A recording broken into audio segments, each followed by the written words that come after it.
I'm going to put you in the question and answer mode, so you won't be able to just chime in. But if you have to ask a question, if I call for questions, you can do that. Council, you're on a different line, and if you need to ask a question, please unmute your line and then chime in. We're going to try to keep this as orderly as possible, so please grant us some forgiveness as we go through this. Mayor, the live stream has started. Okay. All right, everyone. So welcome to our first very virtual council meeting, and I will call the meeting to order at 7:01 with a call to order. Councilmember Aguilar. Councilmember Armitage. Present. Councilmember Lopez. Present. Councilmember Navarrete. Present. Councilmember Estatico. Present. Vice Mayor Alonso. Here. And I am present. We do have a quorum. If everyone would please rise for the Pledge of Allegiance and the invocation by Councilmember Armitage. I pledge allegiance to the flag of the United States of America and to the republic for which it stands, one nation, under God, indivisible, with liberty and justice for all.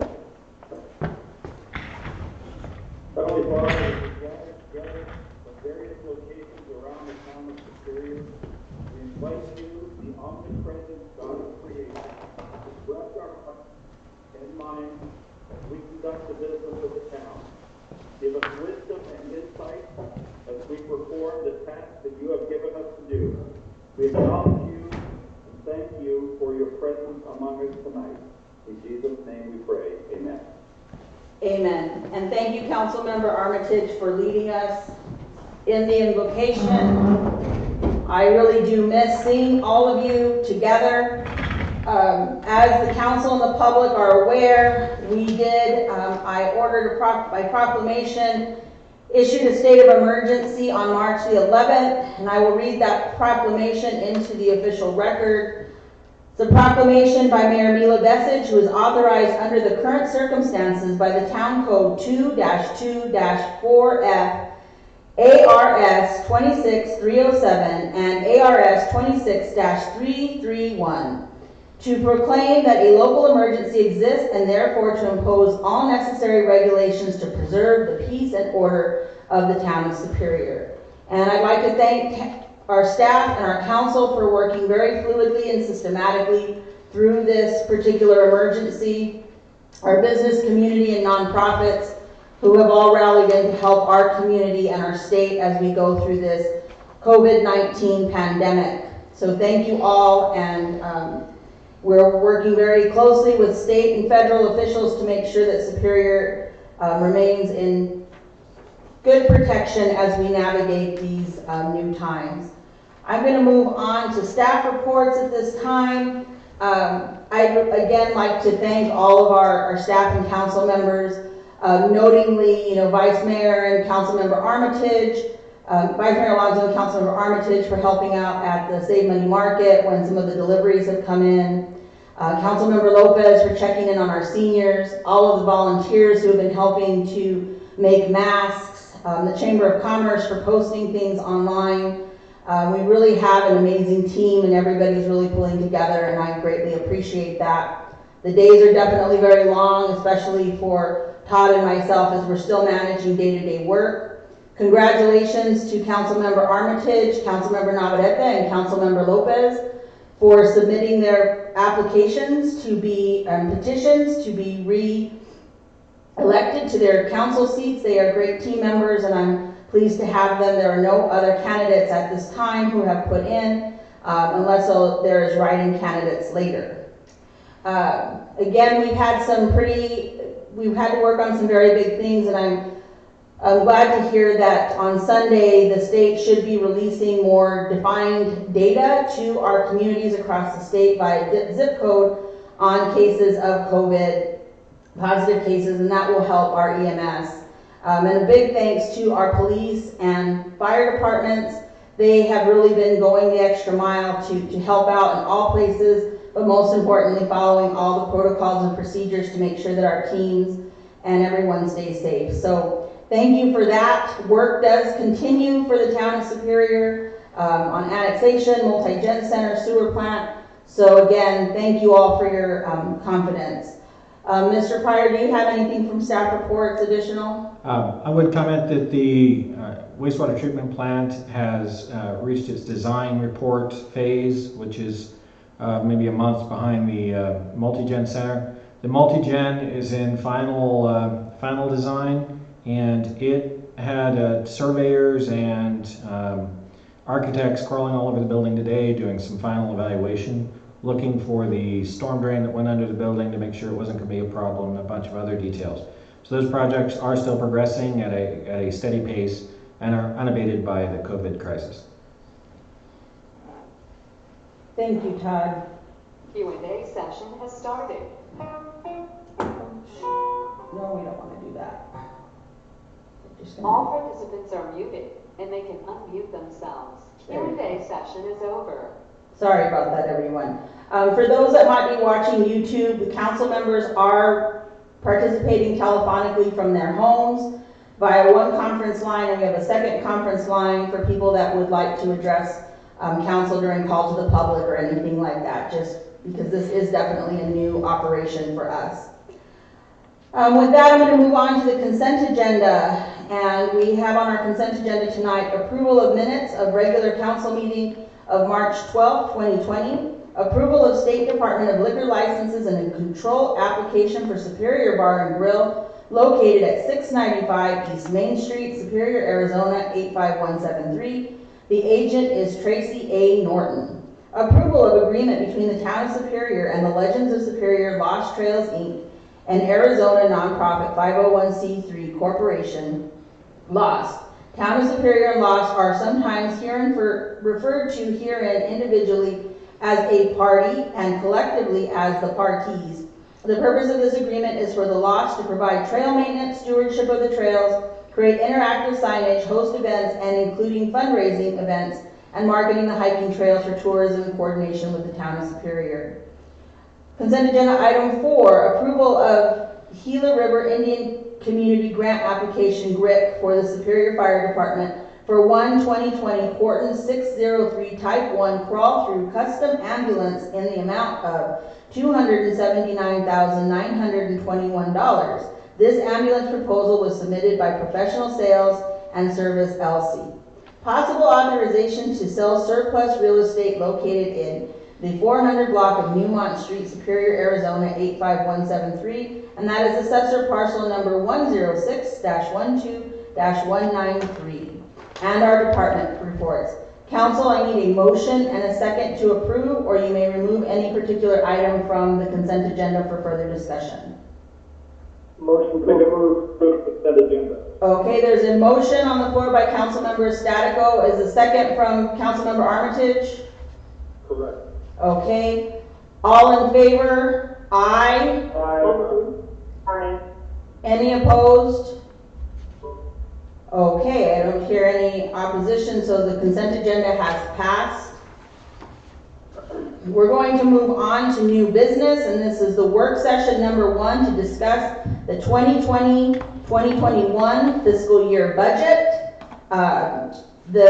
For those of you that are watching, if you go to the town website, you can pull the budget presentation off the website. Todd, if you can identify exactly where that's at, because I forgot. That is under the government town council meeting agenda section on the 2020 agendas. You can download the agenda for this meeting as well as this PowerPoint presentation. I apologize, it does not play very well on YouTube.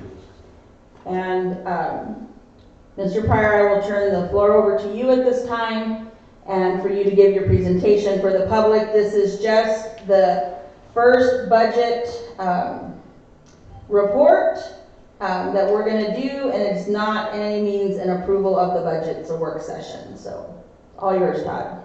All right, the 2021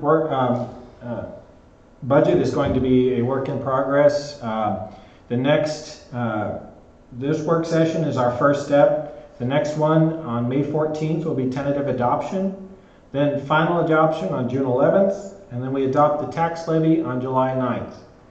This is our standard process we've been doing every year. There's been a little bit of a wrinkle this year because we haven't been able to do as many face-to-face meetings with the department heads. But I have given it to them and asked for their input, and many have gotten back to me with minor changes. Scott? Yes. This is Councilmember Navarrete. Is it possible for you to talk like where the mayor's talking? I was gonna say, I think we're hearing that Jim Shank's texting that he can't hear us, so you might need to come and sit on the dais with me. I will try that. I'll have to move the computer. Let me see.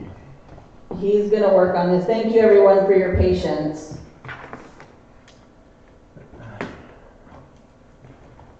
The fun of social distancing.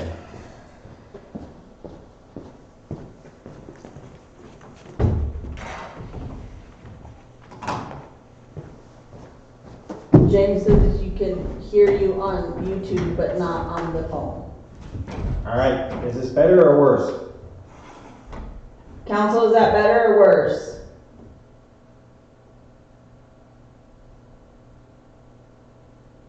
Say something. All right, can you hear me now? Yeah, that's better. Okay. Yep, definitely. All right, the revenue projections for next year are a little complicated. All of our sales tax and income tax based revenue streams will be affected by COVID to a certain extent. It is very difficult to determine how much. It's all guesswork at this point. Many of the projections I've seen have been at least 25% of those sales tax and income tax dependent funds will be affected. That means about 14% across the board in our general fund. Many of our revenue streams are not tax dependent, or sales tax dependent, or income tax dependent. The general fund is especially affected. The general fund is that fund which allows us to do transfers to a lot of the other funds, such as the street fund and everything else. So this affects all departments. But the overall impact is roughly a $400,000 decrease. To accommodate this, I've transferred about $310 so far to a contingency fund. If it does in fact not recover as quickly as we would hope and extends further in the next fiscal year, we may have to look for other opportunities to cut spending. Right now, there's not enough data really to know for sure how much we need to cut.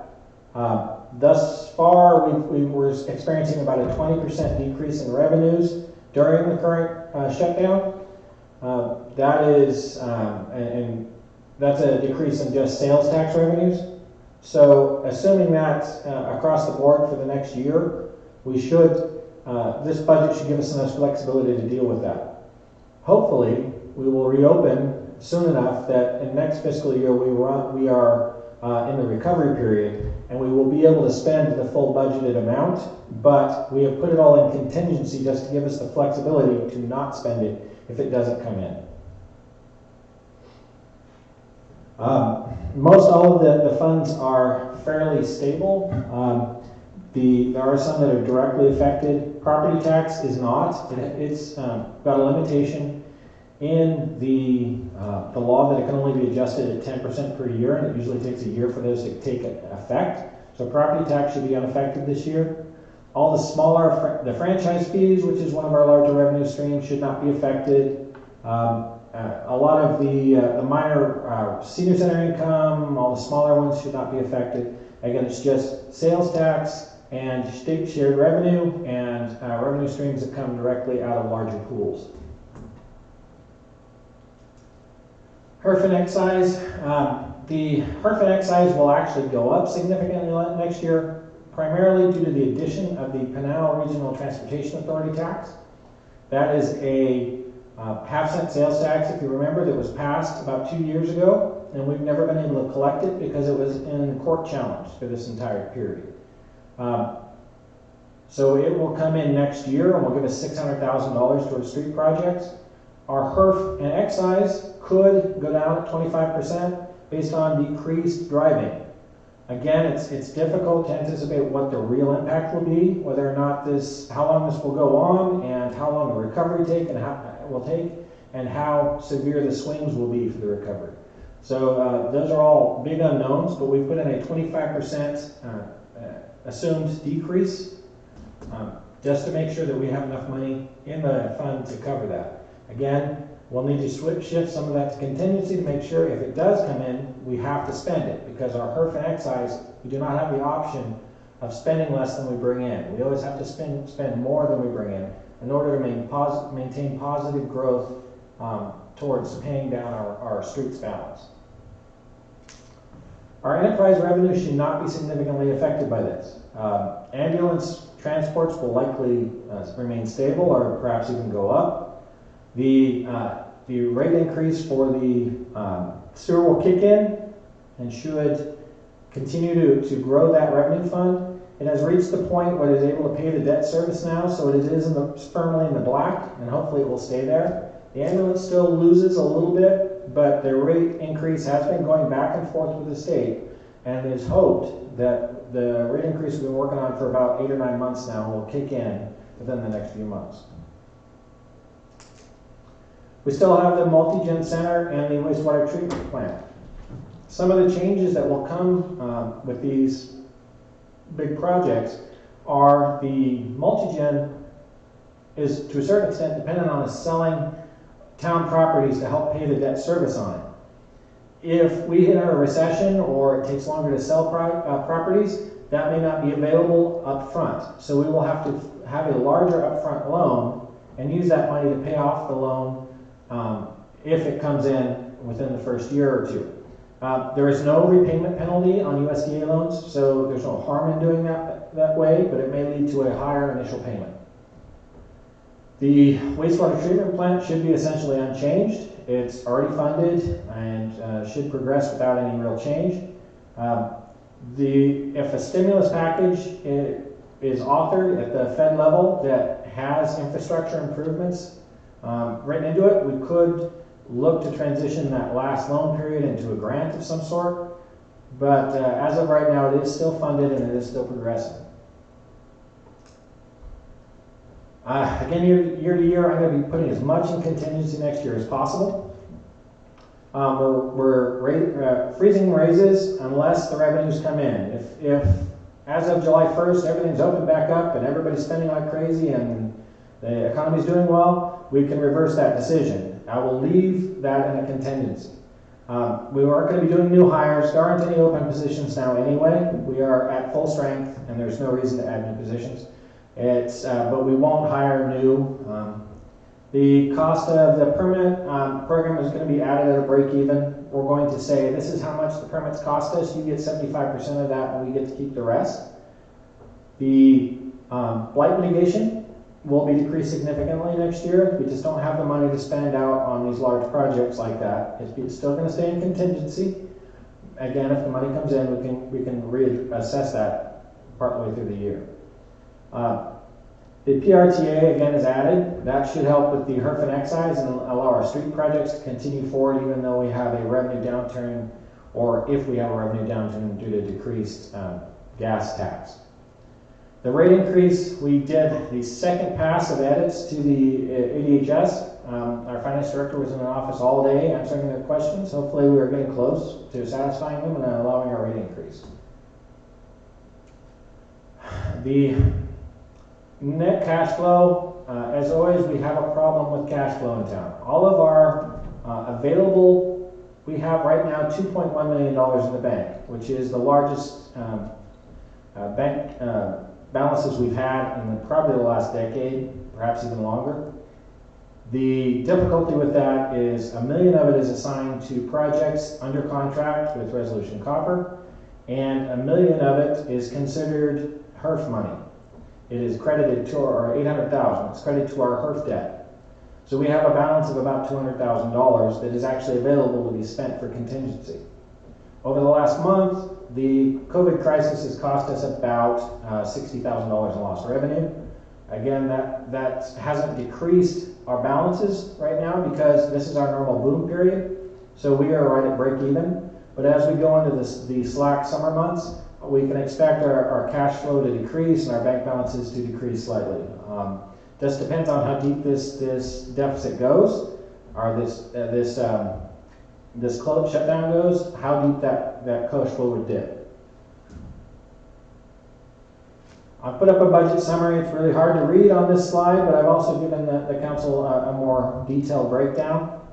And we have about 7.58 as our expenditure limitation, so I've budgeted for a balanced budget at our expenditure limitation, but about $2 million of that is considered grant revenue. That's if grants come in. Next year, it is likely they will come in at near or right below our expenditure limitation because we have these two large projects that both require grant expenditure. So we will have to stage them in carefully to make sure we do not exceed our expenditure limitation. And that's all I have to present. Does the council have any questions for me? Council, just so we don't talk all over each other, I'll start with Councilmember Armitage. Do you have any questions? No, ma'am. Councilmember Lopez? No, I'm okay, thank you. Councilmember Navarrete? I just have one question in regards to the process. So this is our first draft. At what point can we change the bottom line? Once the tentative budget is adopted, you can make changes, but you cannot make it any larger. You can't exceed that amount. But we're already at our expenditure limitation anyway. The budget's written for that. So we can't go any higher than the budget I presented. We can decrease and we can rearrange it after the tentative is adopted. And that would be the next council meeting. Okay. Councilmember Estatico? Yeah, so your contingency fund, what funds are you moving into the contingency fund, and what's the law behind that as well? The contingency fund, what I'm pulling it from is we had, for instance, blight money. I'm pulling money from, well, there was about 20, 30 different places I pulled it from. It's all of the unnecessary expenditures, or one of them was next year I had budgeted for a general plan. The general plan is about $65,000 of the overall. I had budgeted about $40,000 for blight. I had taken that out. I had budgeted about $35,000 for economic development. I took about $10,000 from that. I just pulled a little bit from everywhere. And the law is, if we later reassign it to another budget, we will have to adopt an amended budget before the end of the year, which we do pretty much every year anyway. But we will have to shift the money between departments at a later date to make sure our budget is properly accounted for in our audits. So it's perfectly legal for you to put that money in the contingency fund, correct?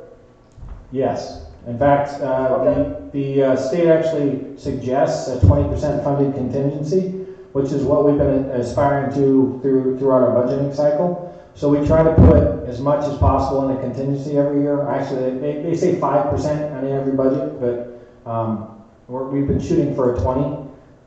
We were getting to the point where we're going to start to improve our bank balances and our reserves, and then the COVID crisis hit.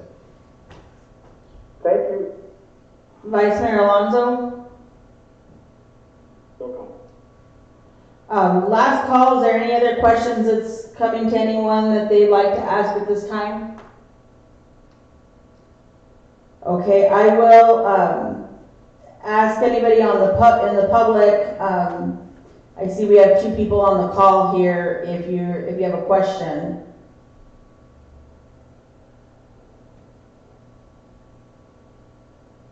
All participants are unmuted. Okay, does anyone on the free conference call line have a question or comment on this? Okay. No, it's just you, and I think I recognize Jim's phone number, so, okay, I'm gonna put you back on mute then. All participants are muted, and they can unmute themselves. Okay, well, with that being said, council, as always, please reach out to Mr. Pryor if you have suggestions, ideas, comments. We'll be going on to our next part of our budget hearing at our May meeting, and we don't know if we'll still be in this format or not, but we'll just take it a day at a time. Council, I'm going to take you to new business item B, consideration and possible approval to instruct town staff and legal counsel to join in possible legal action with other communities to require Pinal County Public Health to provide COVID-19 health information to public safety first responders. And this agenda item actually does not need any action because we believe that the data is going to start coming. Mr. Cooper, do you have an update for council on this?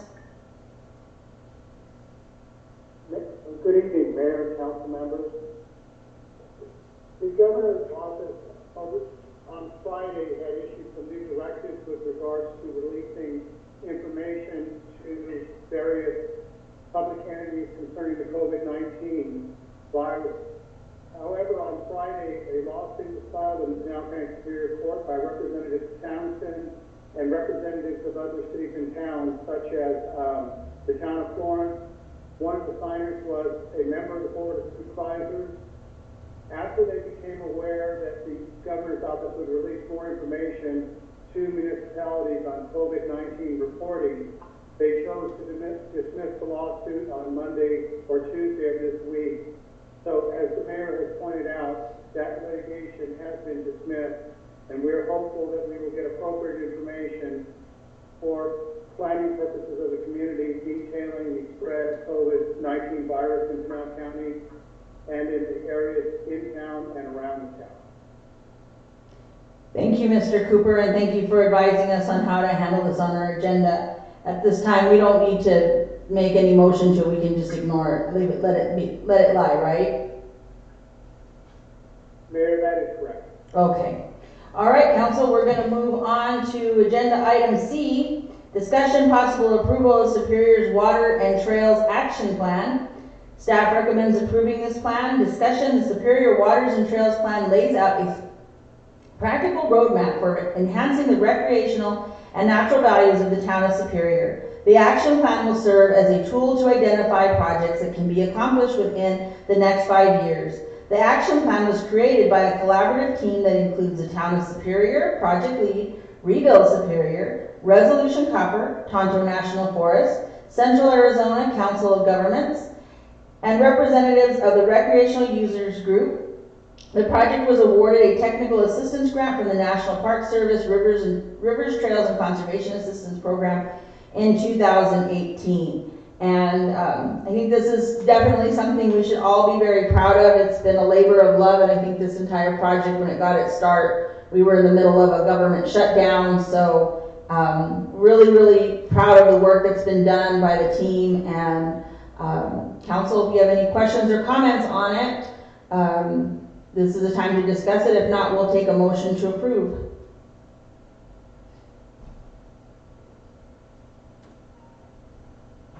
I'll make a motion to approve. There's a motion on the floor by Councilmember Statico. Is there a second? Second, Lopez. There's a second by Councilmember Lopez. All in favor? Aye. Aye. Any opposed? Motion carries. At this time, I will go to call to the public. The call to the public is there for those that are on the actual conference call line. All participants are unmuted. So I'm going to unmute you since there's only two. Is there anyone on the conference call line that wishes to address the public? Going once, going twice. Mr. Shank? None? Okay. We have no call to the public. There is no need to go into executive session. We will go into, All participants are muted, and they can. we will go into summary of current events. Councilmember Armitage. I just want to thank everybody in the town, all of our public servants, for keeping the town safe and secure during this time of trial and tribulation. Councilmember Lopez.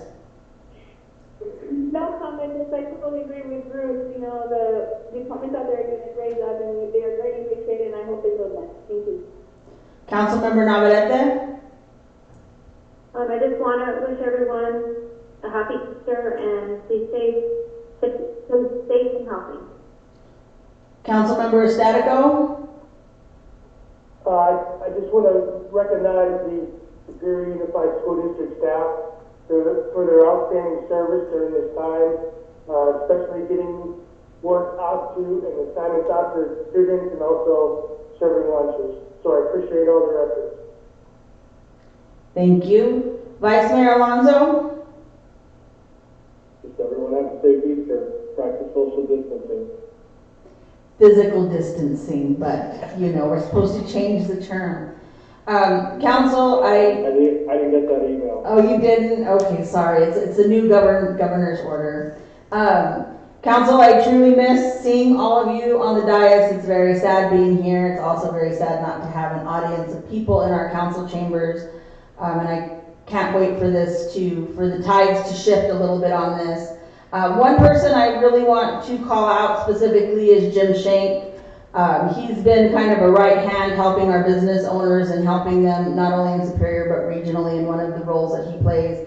But he's pretty much been on just about every webinar to learn more about these SBA programs and how to help people. So we really have an amazing team to get us through these very intense times. So thank you all for your service, and I wish everyone a happy and safe Easter. Make sure you participate in the virtual egg hunt. I hear there's some good prizes sponsored by the Optimist Club.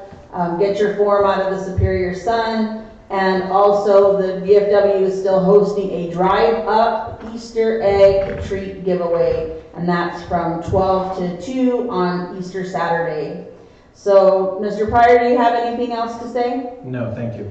Okay, then with that being said, the regular scheduled meetings will be planning and zoning May the 7th and a town council meeting on May the 14th. Do we have a motion to adjourn the meeting? So moved. There is a motion by Councilmember Lopez with a second by Vice Mayor Alonso. All in favor? Aye. Any opposed? Motion carries. The meeting adjourns at 7:33. Thank you, Council.